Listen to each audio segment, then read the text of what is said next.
இன்னைக்கு நம்மளுடைய ஷார்ட்ஸ்ல pimple skin இருக்கிறவங்க என்ன ப்ராடக்ட் யூஸ் பண்ணலாம், பிம்பிள்ஸும் கியூர் ஆகும், பிம்பிள்ஸ்னால இருக்கக்கூடிய மார்க்ஸையும் ரிமூவ் பண்ணும், சேம் டைம் ஸ்கின் நல்லா பிரைட்டா இருக்கும். ஸோ அதுக்கு உங்ககிட்ட இருக்கிற ப்ராடக்ட்ல எது யூஸ் பண்ணலாம்னு சொல்லி கேட்டிருந்தீங்க. பிம்பிள்ஸ்க்கான ஒரு சூப்பரான சோப்புன்னு பார்த்தீங்கன்னா நலுங்கு மாவு சோப்பு. ஸோ நலுங்கு சோப்பு வந்து பிம்பிள்ஸையும் ரிமூவ் பண்ணி பிம்பிள்ஸ்னால இருக்கக்கூடிய மார்க்ஸையும் ரிமூவ் பண்ணி நல்லா ஃபேர்னஸ் கொடுக்குற மாதிரி ஒரு இன்க்ரீடியன்ட் ஆட் பண்ணி நலுங்கு சோப் ரெடி பண்ணியிருக்கும்.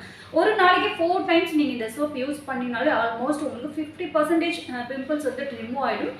மீதி இருக்கக்கூடிய பிம்பிள்ஸையும் பிம்பிள்ஸ் மார்க்கையும் ரிமூவ் பண்ணுறதுக்காக தான் நம்ம வந்துட்டு அட்வான்ஸ் ஆக்னி ஃபேர்னஸ் க்ரீம் ரெடி பண்ணியிருக்கோம். ஸோ இந்த ஆக்னி க்ரீம் வந்துட்டு ஆக்னியும் ரிமூவ் பண்ணும், மார்க்ஸையும் ரிமூவ் பண்ணும், ஃபேர்னஸும் உங்களுக்கு கொடுக்கும். சீரம் எது யூஸ் பண்ணலாம், பிம்பிள் ஸ்கின் இருக்கிறவங்க என்ன சீரம் யூஸ் பண்ணலான்னு பார்த்தீங்கன்னா இந்த மாதுளை பழம் சீரம் நீங்கள் யூஸ் பண்ணிக்கலாம். இது டே டு நைட் எனி டைம்னாலும் யூஸ் பண்ணிக்கலாம். இந்த சீரம் வந்து உங்களுக்கு அகைன் பிம்பிள் வராமலையும் தடுக்கும், ஸ்கின் நல்லா பிரைட்டாக க்ளோவும் வச்சிருக்கும். ஸோ பிம்பிள் ஸ்கின் இருக்கிறவங்க இது மூணுமே செட்டாக யூஸ் பண்ணலாம். ஸோ இது கூடவே சேர்த்து உங்களுக்கு ஒரு பேக் வேணும்னா நீங்கள் பீட்ரூட் ஸ்கின் ஒயிட்னிங் பேக் போட்டுக்கலாம். பீட்ரூட்டும் ஜெல்லும் தனியாக கொடுப்போம், அதை மிக்ஸ் பண்ணி பேக் மாதிரி போட்டுக்கலாம்.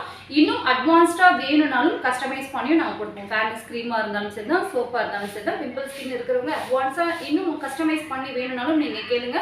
உங்களுக்கு சோப்பும் ஃபேர்னஸ் க்ரீமும் கஸ்டமைஸ் பண்ணி நாங்கள் கொடுப்போம். ட்ரை பண்ணி பாருங்கள். இன்னும் நிறைய டீட்டெயில்ஸ்க்கு நம்மளோட சேனல் சப்ஸ்கிரைப் பண்ணுங்கள்.